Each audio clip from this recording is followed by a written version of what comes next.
You saw that there were 36 ways of picking 7 balls from this big bunch of red, blue, green balls, right? There was no restriction here. You were not required to pick at least one red ball, at least one blue ball, like the previous question that we saw a while before, right? You could pick all 7 red, or all 7 green, all 7 blue, or 1 red, 2 blue, and 4 green, and so on, right? You observed it was 9 choose 7 or 9 choose 2 ways, which happens to be 36.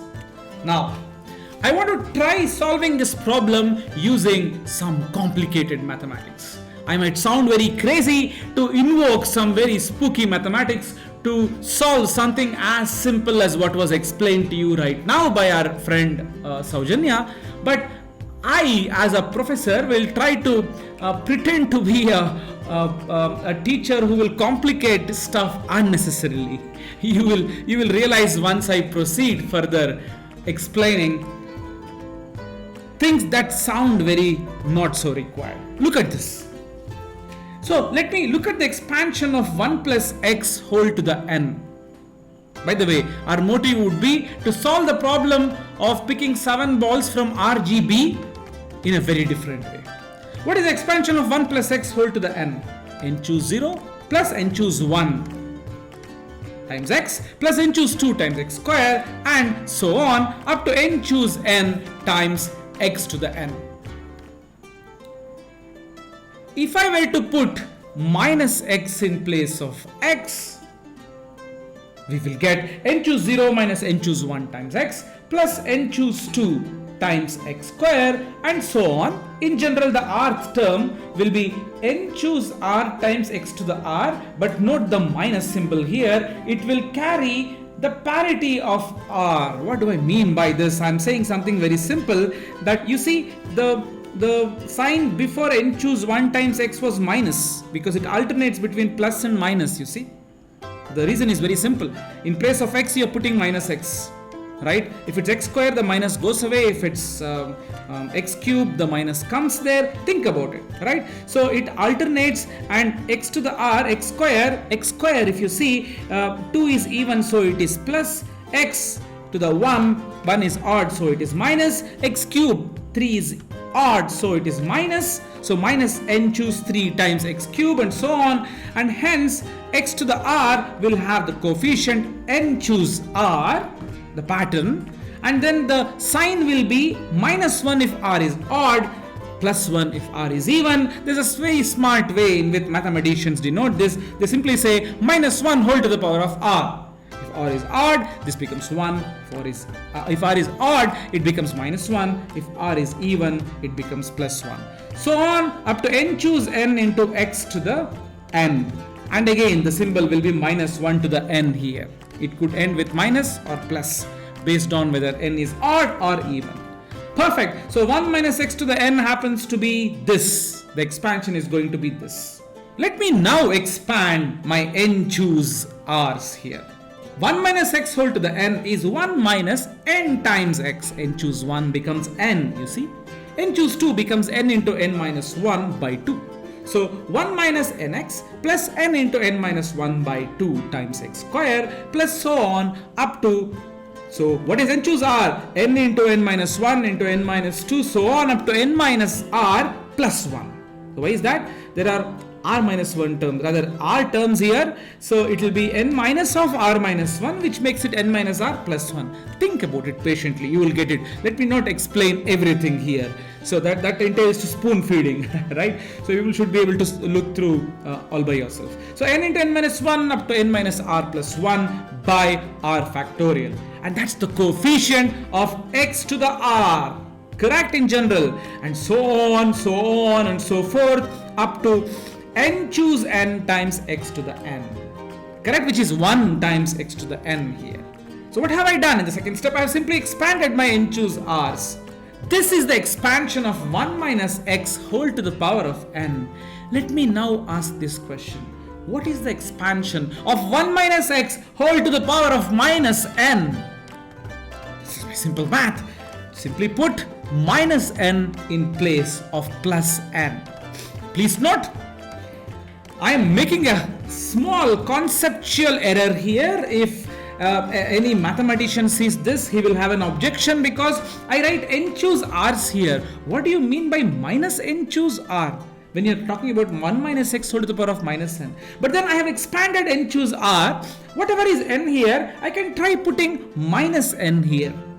This is actually a very deep concept in mathematics. I wish not to take you people to an advanced level in this course. So without any loss of abstraction or rigor, we can go ahead and simply put n equals minus n and see what happens. You will be startled to see that this takes it to a brand new level and a brand new direction. So n equals minus n gives you 1 minus of n becomes minus n here times x plus n becomes minus n here minus n into minus n minus 1 by 2 factorial into x square,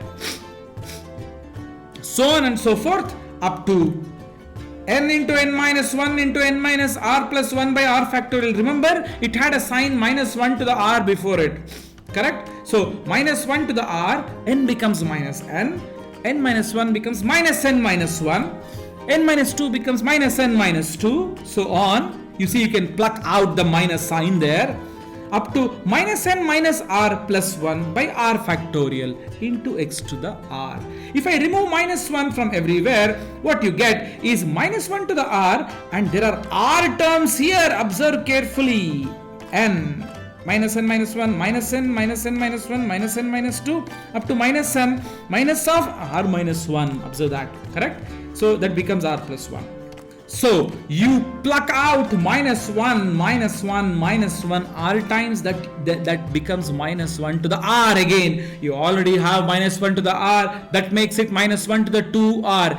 Basic observation, minus 1 to the power of 2r, 2r is even, so minus 1 to the even will be a plus 1, which means throughout we are going to have plus 1 everywhere, because in general for r you're getting plus 1. So plus 1 times n into n plus 1 into n plus 2 into n plus 3 up to n plus, what is it? R minus 1. N plus r minus 1. Why you have plucked out the minus 1 there, right? Now, this is, observe carefully, initially we had, you see, n into n minus 1 into n minus 2, numbers were decreasing. Now when you put n equals minus n, surprisingly now the numbers are increasing. You see, n into n plus 1 into n plus 2 into n plus 3 up to n plus r minus 1, right? Observe this carefully. Again, I will not do any spoon feeding. You should be able to realize that this is nothing else but n plus r minus 1, choose r, isn't it? I repeat, look at this term, n into n plus 1 into n plus 2 up to n plus r minus 1 by r factorial. This is nothing else but n plus r minus 1, choose r.